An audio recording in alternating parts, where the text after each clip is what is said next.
You'll probably be aware, if you watch like me and everybody else on the planet, is that Noraly had a problem with a bike in Sierra Leone and she couldn't find a mechanic.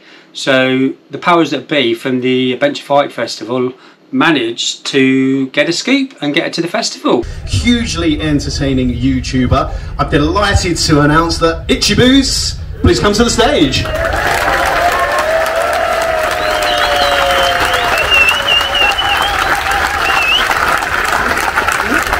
How are you doing? How are you enjoying the festival so far?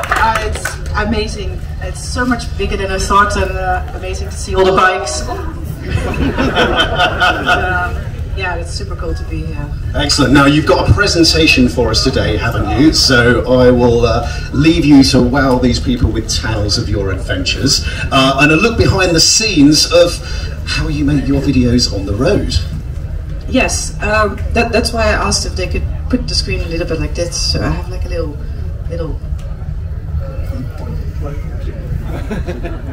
It's coming, it's coming. Do I need to point at you?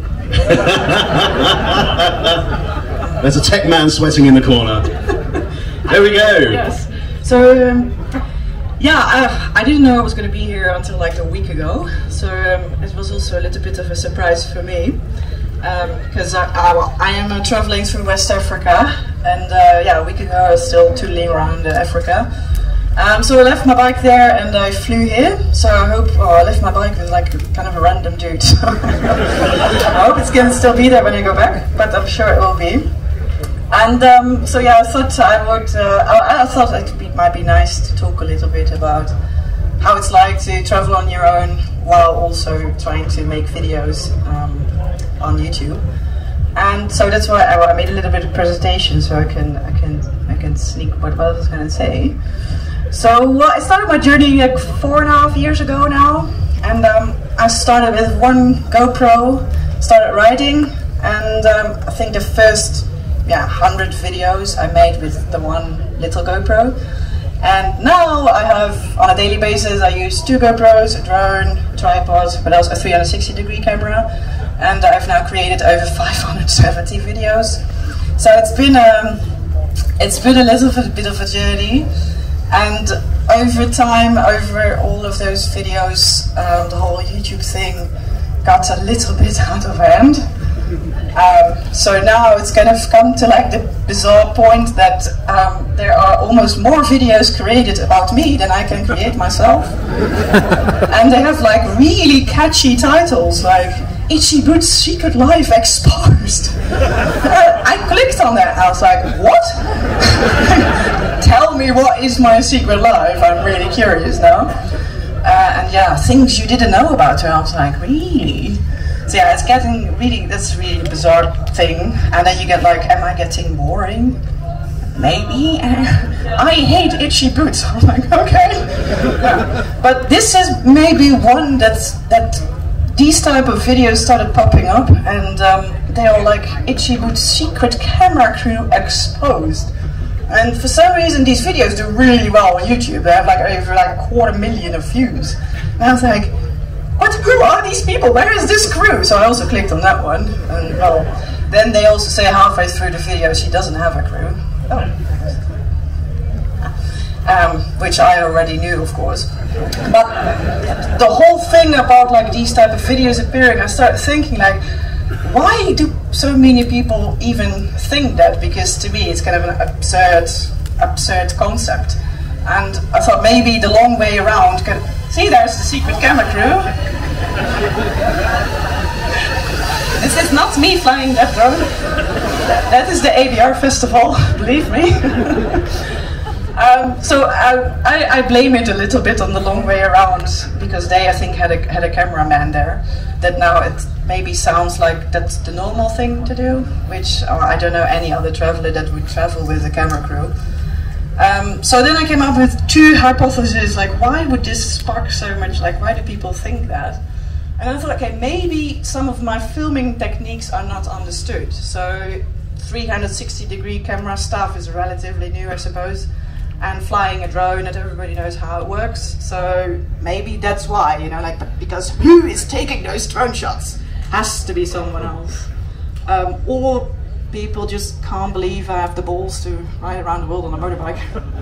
I'm not going to try and prove that last part, so I thought let's just focus on the drone stuff. So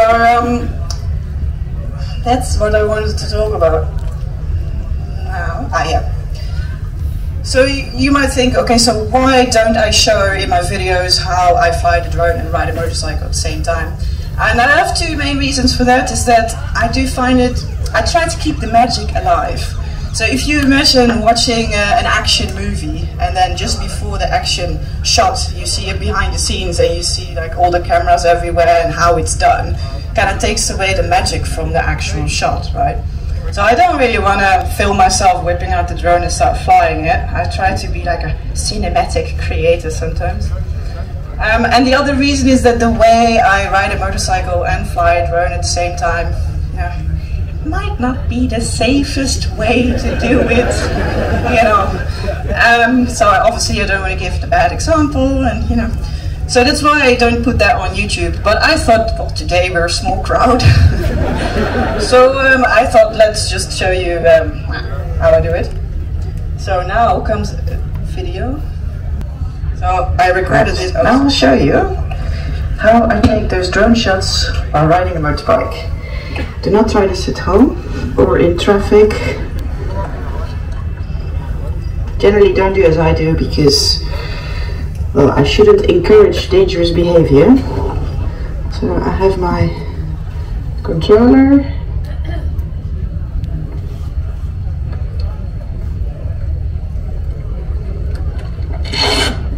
Take this one off. This is where I'll stick the controller with, what's it called, Velcro. This is the biggest drone. I'll fly it back.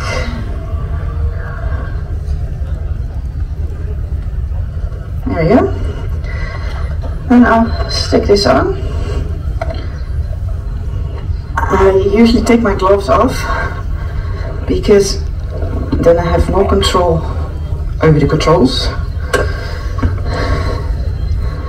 And then it's a matter of getting some speed, usually getting to second gear. Oh, there's a motorbike coming.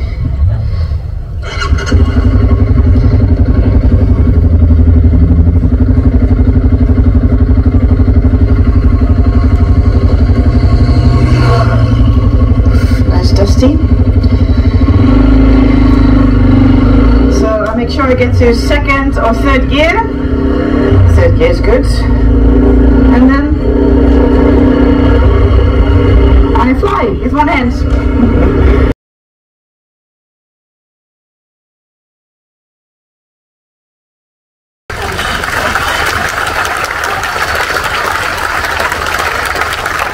I hope I didn't shatter all the romantic views on how.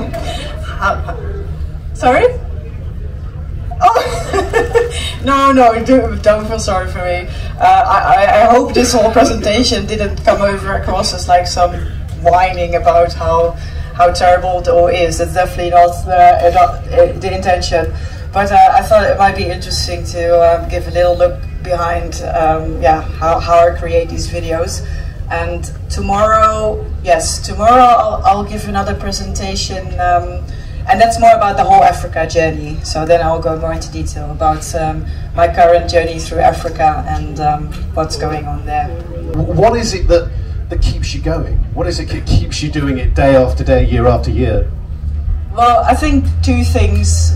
The one thing is I just get happy when I see my motorcycle. I'm sure you can all relate to that, right? And when I have my bike and it's all loaded up and I look at it, I'm like, yeah, you know, that's my bike. I just can't wait to get on it. And once I step on the bike and I have my little tent bag there and I feel like my other luggage in the back, I feel like kind of snug on my motorcycle and I'm just ready to go. So I don't really need motivation for that, obviously. And I think the other thing is that I really like creating. I love making something, and that's why I do all my own editing, and part of the editing is really mundane and boring and you're just like, oh, I'll just get that over with.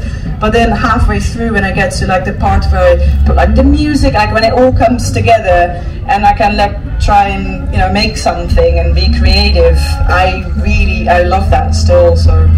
And do you start the day thinking, oh, I'd love to make a video about this, or I'm going to this place and I think, you know, I could do this? Or is it very much just take the world as it comes and see what you encounter? It depends. When I started, I had no clue, and I think also because my audience was very small, it didn't really matter what I did, I suppose. And now, what I said before, like I feel more pressure, like, you know, it has to, you know, come to a certain standard. And then it depends on where I am. So for example, in the United States and Canada, the scenery is amazing, but I can't fill 20 minutes of scenery. So there I try to do like more research. I always do a lot of research. Okay, what's an interesting place to visit and what can I tell about that place? So I do a lot of preparation. So I know, okay, today I'm gonna ride this amount of distance and I can make a stop there and, you know, maybe talk about something and make a stop there. And I'm like, okay, that's hopefully gonna be an episode. And in other places, like some places in Africa, I do not have to, you know, prepare anything because stuff will just happen, you know, it's just crazy stuff will happen and I don't have to make any effort, just make sure that the cameras are rolling and then it's easy. Yeah. Well, have you got an example of a time when, you know, you've got, oh my God, this is serious, and you forget that you're filming and you're just like, how do I get through this?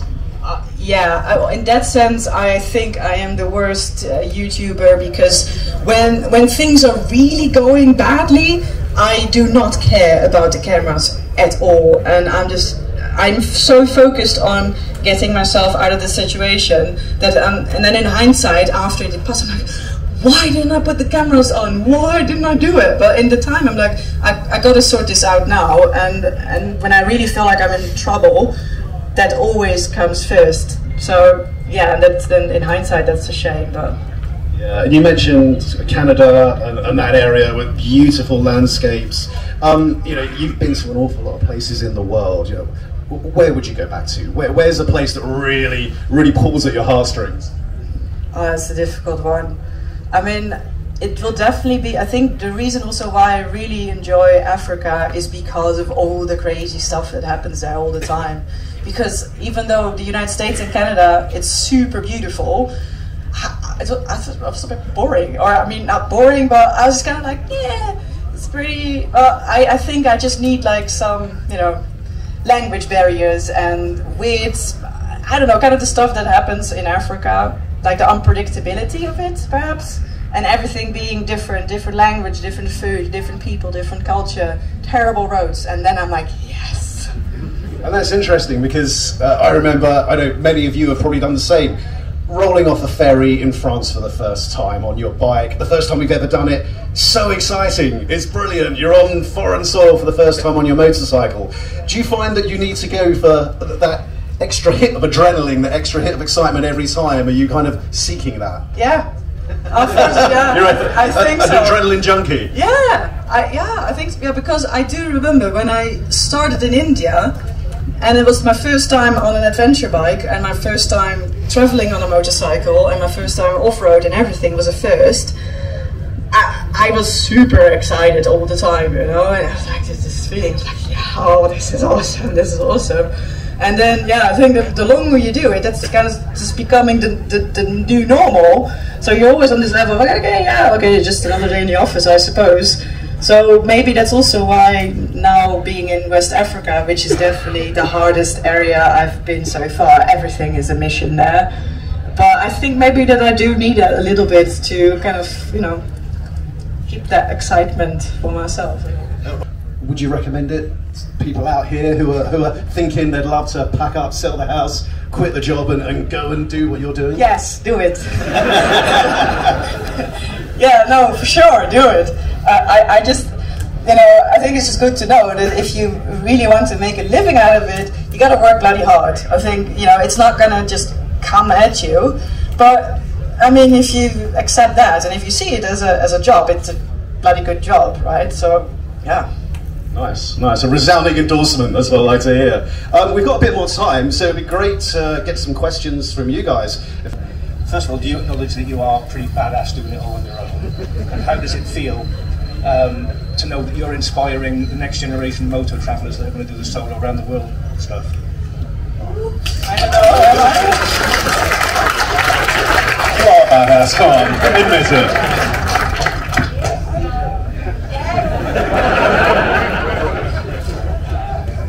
I'm not used to. Normally, I just talk to a camera that doesn't, really look at me back. So I don't know. I think it's awesome in a way. Like sometimes people will send me a video or a picture of like their daughter on like a small bicycle, and they've put her in front of the television with my videos. And that really warms my heart. I mean, it's awesome. And yeah, if anyone gets inspired to go on an adventure because of my videos, it's awesome. So yeah. Thanks. Sounds good, sounds good. Anyone else? I don't know how to, I can't really say how it is as a woman because I don't know how it is as a man, so I can't really compare, so I wouldn't know how it is like to travel if you're a guy or not, so I can only say how the experience is like as a human person. I don't know how men, if they would be treated differently or not. I don't know. Most of the time I feel pretty safe. If I would be scared all the time, I wouldn't be doing it, because where's the fun in that? So if I would be really scared of a place, I wouldn't be there and I'd go somewhere else. And yeah, sometimes there are some situations where I feel like, I think your intuition kind of just grows, and if I have a bad feeling about a place or a person, I'll just go away. Pretty good attitude to have. Just ride off into the sunset. Are there any places around the world that you've been recognised and you thought, how the hell have I recognised here? Yeah, I get recognised every single day, and even in West Africa, it's gone to like it's really weird. And I mean, Africa still it's okay, but when I was in the United States or Canada, I was recognised like everywhere, every petrol station. People were like, yeah, following me with the cars, following me with motorbikes, trying to ride me off the road to say hi. And I know it's all coming from a good heart, but it was kind of freaking me out. So please don't ride itchy boots off the road. We enjoy the videos too much. Don't do it. I'll wave, but yeah, it's kind of it made it hard there to actually do my job and try and tell my story, do my work, do my videos, because I was constantly being chased around there. So it's better in Africa, but yeah, I mean, some parts of like where there's almost no electricity, I am fine. Nobody watches YouTube, so that's great. But yeah. Hi Noraly, pleasure to meet you. America, Canada, and Africa, big continents. What's the possibility of you doing a half a season doing the UK? I always said I keep the best for last.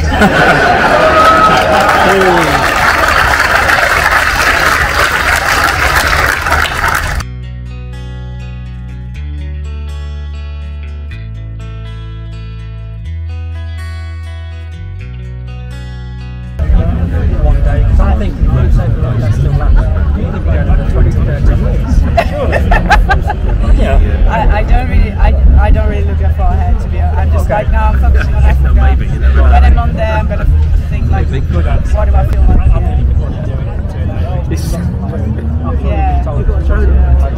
Yeah, no, it's definitely. It's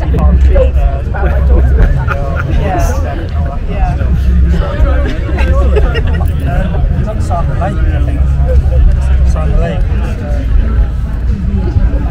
I've started a little channel, so you'll make inspiration. Oh, that's so cool. Thank you very much. Nice to meet you. Look forward to when you come back to the tour. See you. Yeah, okay.